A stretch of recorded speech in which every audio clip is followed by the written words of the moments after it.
Daily star এবং প্রথম আলোর যারা সাংবাদিক তাদের ঘরে ঘরে গিয়ে তাদেরকে হত্যা করতে হবে। আপনারা জানি না দেখেছেন কিনা। সো এটা যে একটা কাকতালীয় ঘটনা ঘটেছে তা না, এটা মার্ডারাস। আরেকটা কথা বলতে চাই, প্রথম দিনে আমি এটা অত সচেতন ছিলাম না। আমার প্রায় 25-26 জন সহকর্মী তারা ছাদে আটকে পড়েছিলেন। এখন যদি হতো যে যারা ডেইলি স্টারকে ঘৃণা করে তারা বলতো, এই সাংবাদিক তোদের সঙ্গে কোনো সম্পর্ক নেই, তোরা বেরিয়ে যা, আমরা বিল্ডিংয়ে আগুন লাগাবো, সেই 26-27 জন ছাদে আটকে ছিল এবং ফায়ার ব্রিগেডকে আসতে দেওয়া হয় নাই। এটার মানে কি?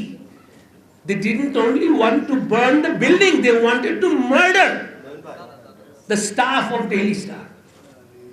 So we have entered, এটা ফখরুল ভাই খুব সুন্দরভাবে বললেন যে we have not only to just react, stand together, but we have to respond. We have entered into an era of murder. মত প্রকাশ তো অনেক দূর হয়ে গেছে, এখন বেঁচে থাকার অধিকারের ব্যাপারে এসেছে। আপনারা এখানে, আপনাদের সঙ্গে আমরা আছি, আমাদের সঙ্গে আপনারা থাকবেন। ধন্যবাদ।